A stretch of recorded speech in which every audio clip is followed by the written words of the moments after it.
One claim can wipe out your profits for an entire week, and most contractors don't even realize it.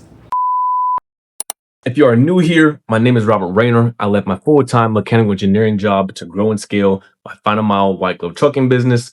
Over the course of 6 years, I ended up doing $10 million in revenue and scaled all the way to 23 trucks across 3 different states. Okay, let's say you have a final mile contract. I can tell you right now, across the board, the typical contract pays between $3,500 and we'll give it $5,000 a week. And of course, it looks good on paper, but after you pay your insurance, your truck, your diesel, your driver, your helper, and whatever overhead you might have, you're probably going to walk away with like a not even say 20%, probably like a 10 to 15, maybe 20% profit margin. So you're going to probably take home $500 to $1,000 per week just for running one truck. Then boom, that one claim hits between $700 to $1,000 and your entire week of profit is completely gone. The problem is most people usually look at gross revenue and don't really understand their margin or what they're actually taking home, especially on a per truck basis. So when something goes wrong, they're shocked. But in reality, their margins were always thin. They just didn't know it.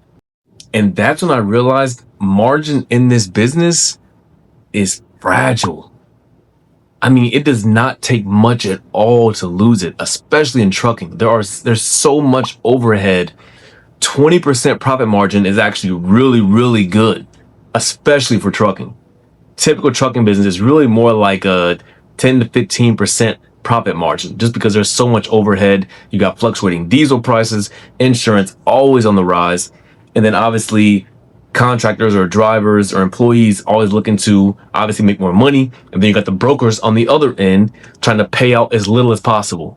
Margin is super thin and very fragile in this business. And so for anybody in the final mile white glove space, the first thing you need to do is just know your weekly net. Know your weekly net. Know exactly how much money you are taking home and keeping at the end of every week whenever a single truck or all of your trucks run. And of course, if you have multiple accounts with different 3PLs and different pay structures, single that truck out and see if it's actually making money.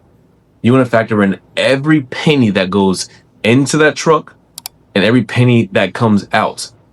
So if you're grossing $4,000 a week, you want to figure out and take out the diesel, the insurance, the driver pay, the helper pay, and the truck costs.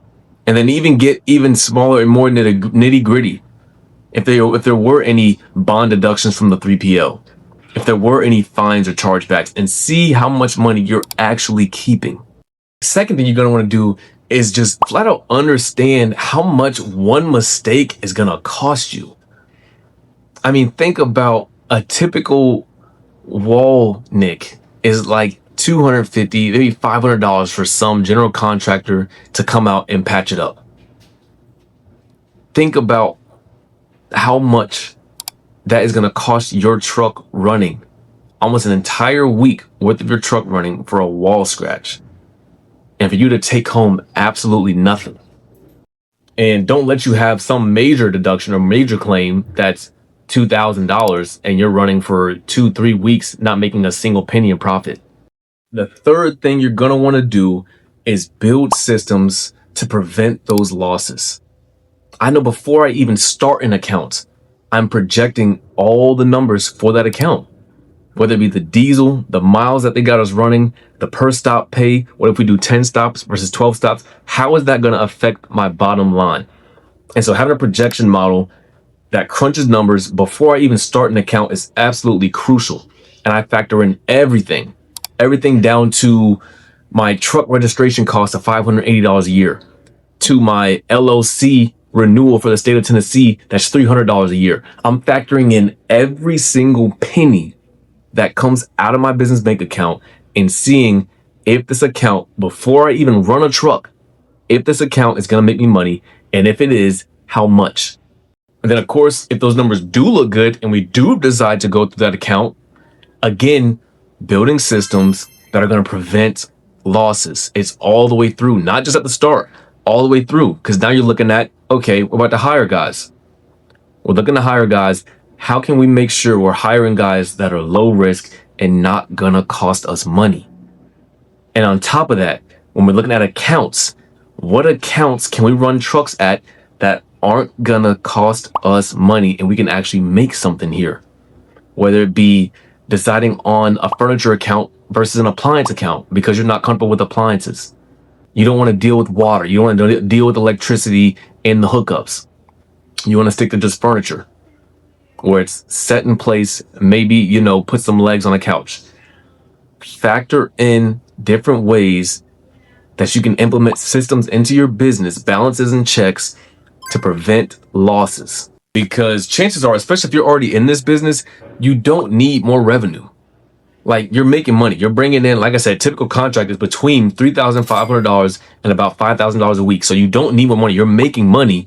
You're just not keeping it. You need less loss in your business. One claim isn't just a mistake. It is, to me, a system failure and just a lack of control. And if you're not thinking like this, you're going to keep working hard, keep running trucks, and keep grinding in your business. And you're going to keep wondering why the money isn't adding up. Of course, if you enjoyed this video and got any value out of this, please be sure to like, comment, and subscribe. And be sure to hit the link in the description if you are dealing with loss in your business and you want to get more control over it and start seeing steady profits.